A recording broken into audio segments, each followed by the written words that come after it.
Hello, everyone. Welcome back to another episode of Carry On Friends, the Caribbean American Experience. I want to tell you, I'm excited. I'm excited because this person I have on the podcast, I've known them as long as I've been blogging and podcasting, and she's just now coming on the podcast. But we believe not before it's time. So, Joanna, welcome to Carry On Friends. How are you?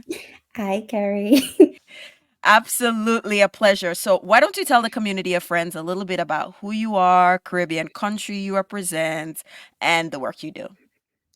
I am Joanna Niles. I am a Caribbean American. My family is from Trinidad and Tobago, and I am a travel and lifestyle writer and creator. Wonderful. So, all right, she give you travel, lifestyle, writer, creator. So we are talking about travel in this episode. And one of the things that it's the audience asks for is more content around travel. And I think travel is the hottest thing. It's Hmm. so Instagrammable. The pictures them look so pretty. But let's talk about the more practical aspects of traveling. So, when people think of travel, they're thinking of the beautiful beaches that, people go. But when you decided to become a travel writer, what was the inspiration behind that? Um, it was mostly me traveling to places where I have family from. So a lot of my family is in the Caribbean or in the diaspora. So, like in the US, in Canada, in the UK. So I started traveling to places where I had family and friends. So the first one that I did was to Canada. I went down for it was their Thanksgiving, so Columbus weekend, and I spent like a weekend with my family there. And then I did like little states like in Georgia, in Louisiana, where I had friends and family. And a lot of people started asking me questions like, oh, how long did you stay there? Where did you go? What things to do? So I started sharing that on my personal blog and on my social media platforms as well. Wonderful. And I mean, I've gone to Canada so many times. The drive is ridiculous, but I think even road trips like that can be Yeah, such a fun experience because and I have tips about anybody who wants to drive to Canada, Um, but like the road trip, the sights that you get to see, absolutely. going to Niagara Falls, all those experiences, um, is really part of travel, but oftentimes aren't the Instagrammable aspects of travel for some people. So Mhm. let's demystify traveling and what are the things that you find people get caught up with when it comes to traveling more?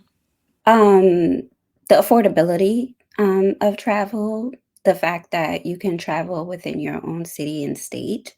A lot of people don't think that. A lot of people think that it's not attainable in a sense, or even traveling with a family as far as attainability and affordability.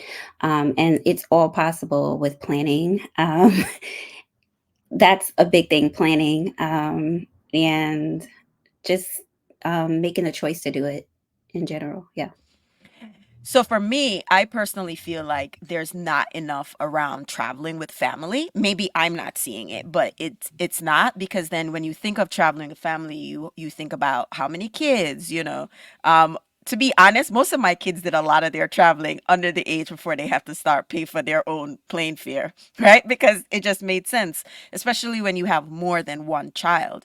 Mhm. So, talk to us about what the planning entails and what's your recommendation of how far ahead you should plan regardless of whether it's a local trip, a regional trip, you're still within the US or wherever some people are in Canada, or whether it's an international trip, which is like the Caribbean or Europe or wherever.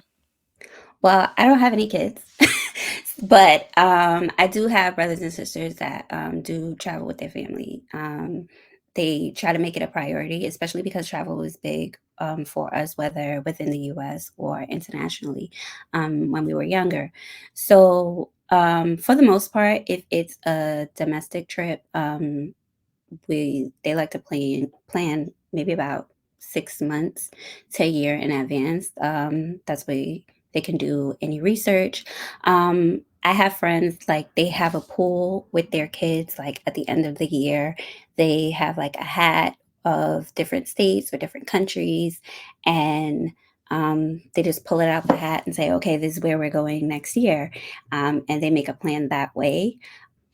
All right, so that's domestic. So if they're taking 6 months to plan a trip, that's domestic. Yeah, Are that's they taking a definitely domestic. 6 months to a year, for domestic and international. International, absolutely, especially for a big trip, a year out is definitely, better when it comes to planning, finding plane tickets, finding accommodations that are good for families, uh, things to do within the country or the city that you're traveling to. It's a good time to research a year at least in advance. So when it comes to, I don't know if this still applies, but there was a particular time when people said this is a good time to find airfare. Do you find that there are particular times when it's best to find airfares? I don't think so, honestly. I know there was a big thing around Thanksgiving, like the Travel Tuesday. I've been traveling frequently since about 2012. Never seen it, never heard of it until last year or the year before, maybe. I think it's just like it was just a big TikTok trend to get views, or even the travel on a Tuesday. Like I've traveled every day of the week. So I think it's just a matter of when you start looking. It I can tell you it's best to look like in incognito mode. So like on your browser so that the cookies they won't see it. And a lot of times I've seen personally like I'm about to book a flight and 2 days before, it was like $300. That's and then the next time I looked, it was maybe about $500. And that also has to do with the demand as well, but, I try my best to do, like, with incognito mode when I'm not, like, quite ready to book the flight, like, when I'm just doing research that way. That is a clutch tip. You know why? Because the more you search for it, it's like telling the algorithm and airfare people them to rack up the price because it's Mhm. almost like they're like, oh, there's a lot of demand on this trip. So if we're Exactly. planning, so like for instance, when we were planning for my brother's wedding in Florida, I mean, there a whole bunch of us went, and it was just like the prices kept going up, and my brother was like, yeah, because we're constantly looking at that fear segment. Mhm. So looking incognito mode is really, really good because for some, like you said, for whatever reasons, it's telling the airline or wherever people are searching the flights like, ooh, this is an in-demand trip. And I'm like, no, no, no. I want them 200 cheap tickets are people Yeah. talking about. So, thank you for that tip. Thank you so much. Listen, if I'm gonna get nothing else from this conversation, is that incognito mode. Because I'm like, but how I'm gonna search for tickets if I Yeah. can't? That's good. In terms of hotel, right? What are some of your tips or advice around when you're traveling and what to look for in hotels? For me personally, I depending on the type of trip. So if I just want like a laid back trip, a do nothing trip, looking for the amenities that are available in the hotel, whether it be pools or beach view or things like that. If I'm doing like a city kind of hotel within the city or city center, I generally like to see like what's available in that area. So like if it's by transportation or if it's by particular sites, sometimes I don't want to be around where everybody is or everything is. So to see if it's like walking distance to something major. Or further away, it really depends. Also, price, as long as it's within my budget, whether I want to just do like a bare bones trip or something luxurious. If I'm traveling with my nieces and nephews, is it kid friendly?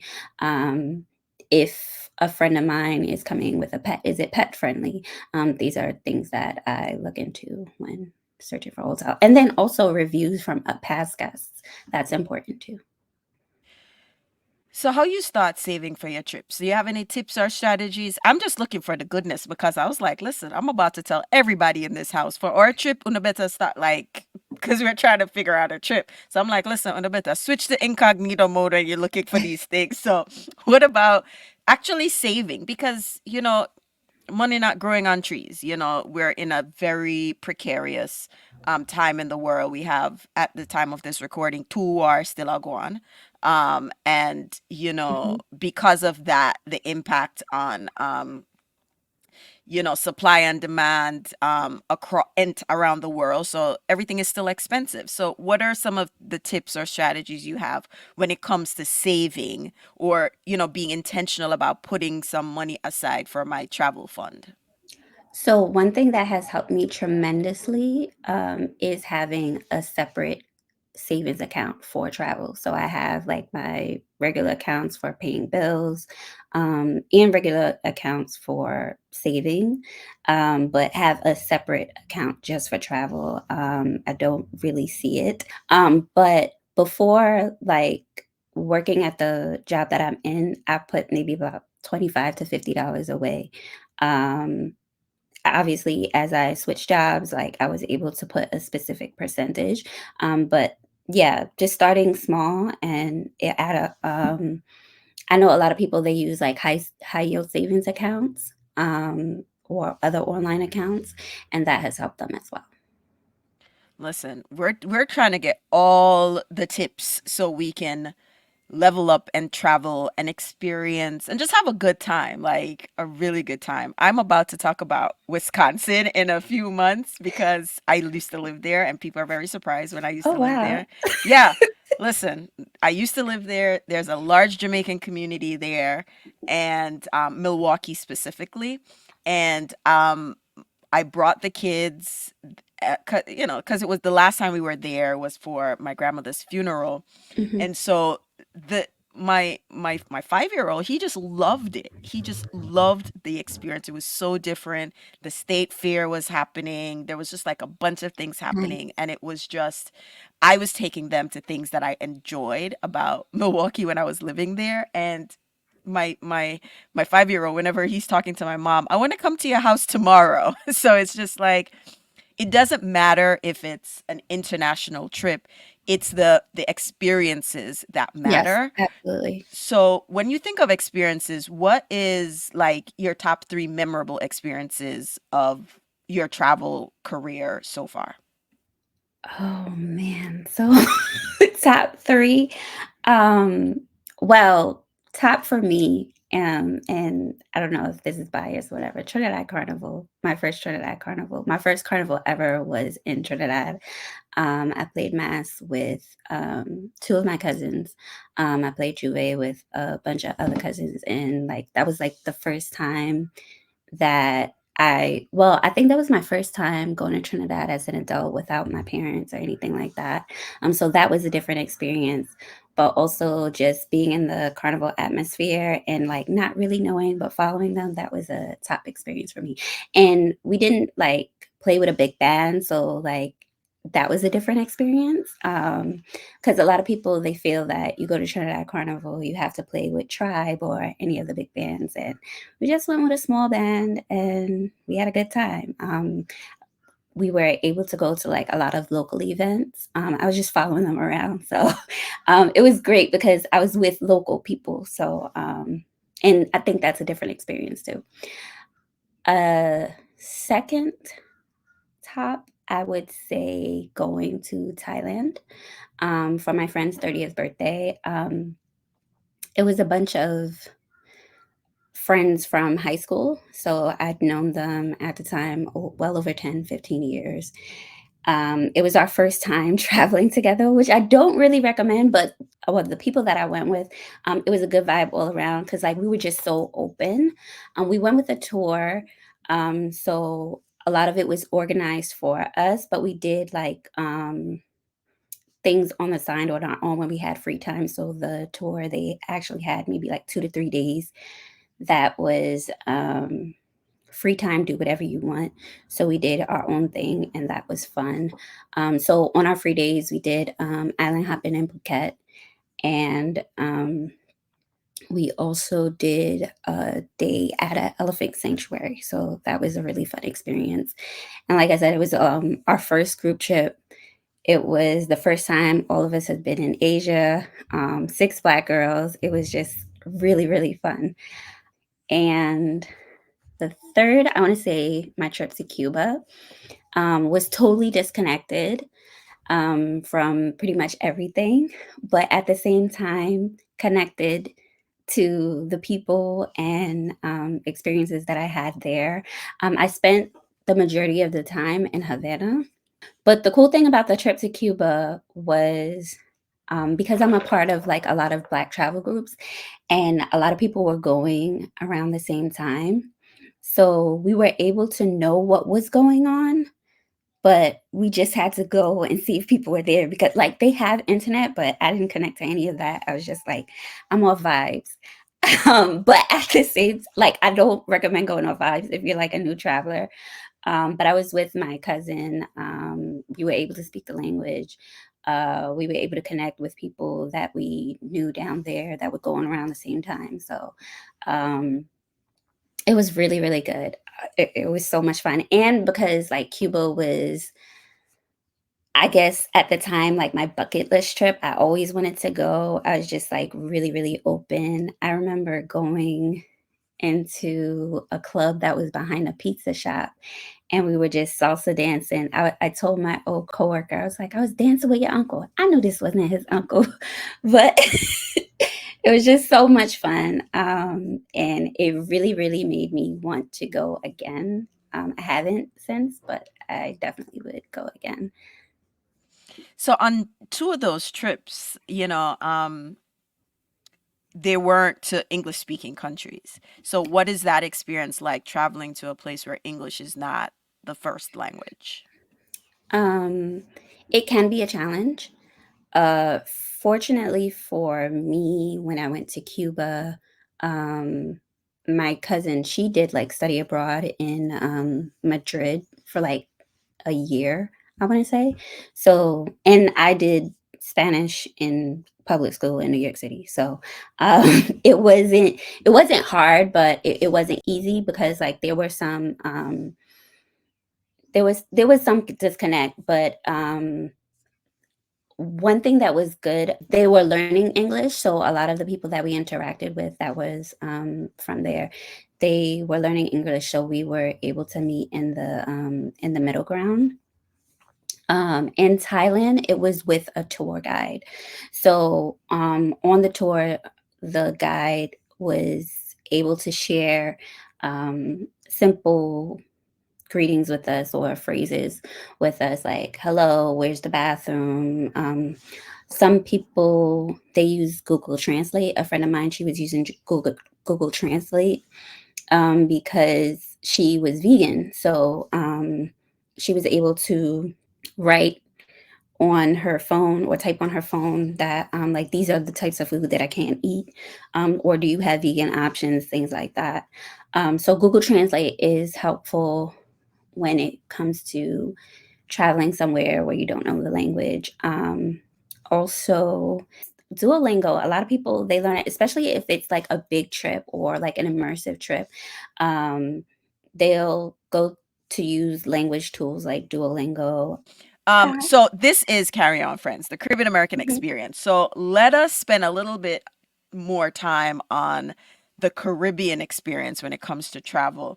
And what what are like the must experience cultural things in the Caribbean that you feel like we should try to experience at least once in our lifetime when it comes to the Um, Caribbean? I do. Well, I'm more of a cultural traveler, so I do like to go to a lot of festivals, events. One thing that I love is food festivals. Uh, I think because it includes more than food, like you get food and heritage festivals at least. Um, you'll get more than food. You'll get some music in there. You get to see the way people live, things like that. Those are really um, important to me. But When it comes to learning about the people, like they have like dance festivals. There are also literary festivals, like if you're into reading. Uh, Outside of carnival, like everybody, I feel like everybody knows carnival now. So, And I'm glad you say that because I was really looking for non-carnival experiences yeah, because, like, there's a lot going on outside of carnival. So I know that Jamaica has a literary festival. It was on hold for a couple years, but that it came back a couple years ago. But in terms of the food festivals, anyone in particular you want to shout out or recommend? I haven't been, but I've been really wanting to go to Barbados Food and Rum Festival. Um, that one's a pretty big one. Also, there are like marathons that you can go to. I know a lot of runners, they like to travel within the US to run their marathons, as well as international. So a lot of people go to like the half marathons and full marathons within the Caribbean. Uh, I also I don't know if they are going to do it again this year, but there was an event called We Gathering in Barbados where they were pretty much pushing the diaspora to come to Barbados and learn. So there were about 12 parishes, I want to say, in Barbados. And every month they were doing a different event within each parish. So I was very interested in that. And one thing about Barbados, a lot of Americans, especially if they're from the Carolinas, they have heritage in Barbados. So when I know ancestry and DNA and things like that are very popular with Black Americans. So when they find out that they have heritage in Barbados or other parts of the Caribbean, they want to visit. So I think that's a good approach to learning about either the parish or the island in general. And then also visiting like heritage sites. A lot of people don't travel to heritage sites, or a lot of people just don't leave the resort, which I think is boring. But even if you do it on a tour, like just for a day, it's good to learn about the destination from someone that's from there. Yeah, Strictly Facts, our sister show, covered the UNESCO heritage sites, some of the UNESCO heritage sites in the Caribbean. I'll link to that. But you made a good point, right, about getting off the resorts. And I know it's a double-edged sword, right? You're thinking of safety, Hmm. but one of the things I typically say, right? And it's my gripe when I hear people complain about other countries and safety. I'm like, I live in Brooklyn. There are certain places I'm just All not the going to time. go in Brooklyn. So if I'm not going to go here in Brooklyn, why am I going to a foreign country and trying to go Exactly. there? Like, So it's using that level of wisdom, right? You Hmm. you want to go with a group. You want to make sure. And a lot of these hotels, I know, for instance, in Jamaica, they'll set you up with tour guides to Yeah. go off property. So it just really takes that intention and to Hmm. go with a group. If you're not staying on a resort but at a hotel, again, it's using the wisdom to go out and experience the different sites. Um, and I think it's just really important for us to get to know the region, Hmm. um because unlike anywhere else in the world where it's just connected by borders, we're just separated via islands, and Yeah. sometimes it's just not the most easiest places to get to, but I think Hmm. it's also important because it's just right there. I Yeah. really do I really hope that at some point in the near future they fix inter regional travel Yeah. there in the Caribbean. So that is just one of the things I'm just hoping for. So as we wrap up, is there anything that you feel like, what, when it comes to travel, I really would like not only my Caribbean American um audience to know, but just people to know when it comes to traveling as a person of Caribbean heritage, black, whatever. What is there anything in particular from your life travels that you want to share? That is possible in general. A lot of people don't think that it's possible. I know people that are American born, never left their city, never left their state. And when they traveled, whether it's to a different state, a different country, or whatever, their mind just open, like they were just very, very open. I think it does open up your mind. It does open up your experience to a lot of things. You're able to make connections. You're able to see similarities. You're able to see differences, especially when it comes to food and music, especially in the um, in the Black community. Like, or honestly, in general, because I remember I went to Portugal and I had some saltfish and it felt like I was at home, like my grandmother made them. And I'm like, wait, Portugal, saltfish, what? And when you think colonialism, things like that, that's another thing. Like, y- there may be times where you do get frustrated when you learn certain things or upset about certain things. I tell people it's very possible to be in awe of a destination, to admire everything, but then still be angry because of what they did to that region or that island or that country, or see how they profited off of other people. I see that all the time, or I think about that a lot. Uh, Also, that you don't have to go far to have a good experience. Um, Living in New York City, living in New York State, you can experience beaches. They're not the best, but it's a beach. You could experience waterfalls, mountains, farms, so many things to experience within your own state, within your own city. There are a lot of museums within New York City, and in other states as well. So it's just a matter of wanting to do it. I think a lot of people, um, like, granted, like, there are a lot of free things that you can do also within your city and state.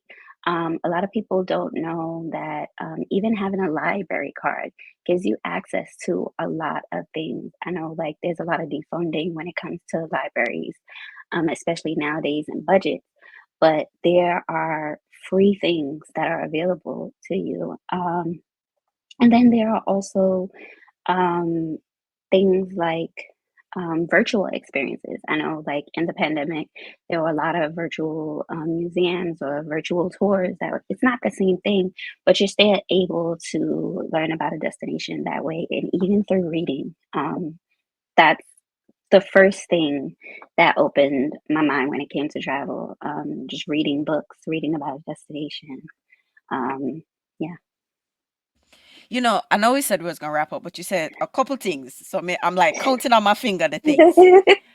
So I am aware that there's a privilege that you and I have being in New York City, New York State. And my kids, they have access to through New York, double access, right? So you get it because you're in New York City, but they also get it through the school. And I remember taking the boys to the botanical gardens. They Hmm. had a blast because they remembered it. Because I remember just about a week ago, um, my sons, they were building something with Lego and they were doing a show and tell. So after they build something, they come and they they kind of walk through their architecture, right? And so my 5-year-old said, "This is a tulip," and I was like, "Why did you make this a tulip?" And he was like, "Yeah, I remember that you liked them when we went to the garden and there were many of them in many colors." And it was just like that stood out for them because in Hmm. the Brooklyn Botanical Gardens when we went, there were just so many variation and species of tulips for them. So, look at what's in your city, wherever you are, what resources are available to experience. We live in New Yeah, New York. York City. You know what? Only because we're recording, I paused. But you know what we would have done? We would have talked straight through that. But so there's stuff that they're free to experience. Also, to your point, like there's so much to experience, and every year my sister-in-law and I we talk about it. We live in New York, but we haven't even consumed all what New York has to Oh, offer. I absolutely not. love upstate. My husband's like, "Yeah, when I met you, you wanted a farm and live upstate." I was like, "Upstate is nice." All right. The fall and I remember my first experience upstate New York was in high school. We went to a trip and we stayed at the Sagamore upstate. It was Oh, just nice. so beautiful. It was just an amazing experience. So I think of what's locally in your city and your state, and what's available for free.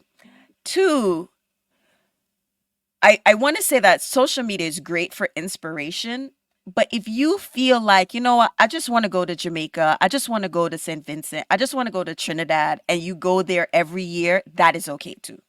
Hmm. Because That's true. because I live and born and grow in Jamaica, and every time I go to Jamaica, I experience something different. And that was something that was ingrained in me when I was growing up and living in Jamaica. I was with church, and at least twice a year, we were going to a different place on the island. Right. And so it's okay. I have a friend, and her and her husband, they love going to St. Martin. They're always in St. Martin. So it doesn't matter if, like, you know what, I go to Jamaica every year. If you do go back home, wherever home is in the Caribbean for you, I feel like you still make an effort to try a new experience. Like, we have homes in Jamaica, so what we do, we get a day pass, and we spend a night or two on a hotel or something. Hmm. Just create a different experience. It's Yeah, one thing to travel, it's the experience that will stay with you absolutely. in all of that. So yes, we want travel, make it affordable. If you're like, oh, I have a house, and you can stay with family. But again, just try to have these experiences and do something different and new when you go back home, wherever home is. So I'm glad that you shared that, because the local trips, whether domestically, they're also important. And I say Hmm. this because I've been to Florida a bunch of times. And every time I go, there is just something different, even though I feel like Florida is a whole different country, but that's a different It is. topic. It's a different topic. But again, it's really being intentional about, I want a new experience, and who do I want to have this experience with? Yeah. And I think that's key in travel. So I know this is not the last time Joanne is going to be on the podcast. She's just coming in here to warm us up, right? She's going to Warm kick up. off her year. I do have a question for you, and I'm keeping Yes. this in the recording. So you're doing travel. At some point, are you going to organize your own little trip and group trip and thing? Is that in your future? People have asked. Right now, I'm a travel advisor. So if you go on like my website, it's joannae.com/welcome. There is a link where you can tell me about your trip or what your plans for a trip, and I'm able to share hotels or flight details and help you organize a trip. Um, a lot of people ask about group. I'm not 100% sure yet. Because there's a lot of logistics when it comes to group trips. Even planning a group trip with family, um, getting on the same page. So it's just a matter of me doing the research and planning on that. But it maybe not this year, but in the future possibly. Yeah. For sure. I ask you, in my younger years when I had patients, I was the one that was planning all of the trips. I remember so outside of my wedding in 2010, everyone still talks about that trip, right? Because everyone had the most fun. Before that, I had planned a trip to Jamaica, and people talk about that trip. But it is a lot of work to plan these trips. And it's a lot of work to get people to pay their money so that everything else can go. And it's like, you know what? I don't have time to be running people down for this thing. I'm here trying to organize myself as part of this. Exactly. And you still want to have fun. And then he's like, okay, I put my project manager hat on. You got to go through all the factors. Listen, there was what so we went to Jamaica. We went during the Emancipation weekend. It kind of carried over, and we had a lot of trips. We went like parasail. We did all the things. And we went to one of the all-inclusive parties, and I couldn't find one other person at the party, and my whole night was done because I'm like, where's this person? Where's this person? Because in my head, I'm like, Lord Jesus, what am I going to tell them, mother, if me can't find them? It's just little things like that where it's just like you have to take it into consideration before you decide to Yeah. take on that responsibility. And then if things go wrong, you have to figure out a solution for that. Like a lot of people are not good under pressure. So you have to be mindful of that. For sure, for sure. All right, Joanna. I know this is not going to be your last time on the podcast, but for now, tell everybody where they could find you on social media. I know you mentioned the website earlier, but let I'll put that in the show notes. So just let us know Okay. your social media and all that good stuff. My Instagram is Joanna EN, so full Joanna EN, Joanna. Well, you guys see it on my screen, on the screen. Um, I'm on TikTok sometimes. So it's Miss Joanna E, and it's the same threads, Joanna EN. And my website, joannae.com, where you see links to everything, my writer portfolio, my blog, with travel tips and guides, as well as where you can book a trip with me. Wonderful. Thank you. And as I love to say at the end of every episode, walk good. Thank you, Carrie.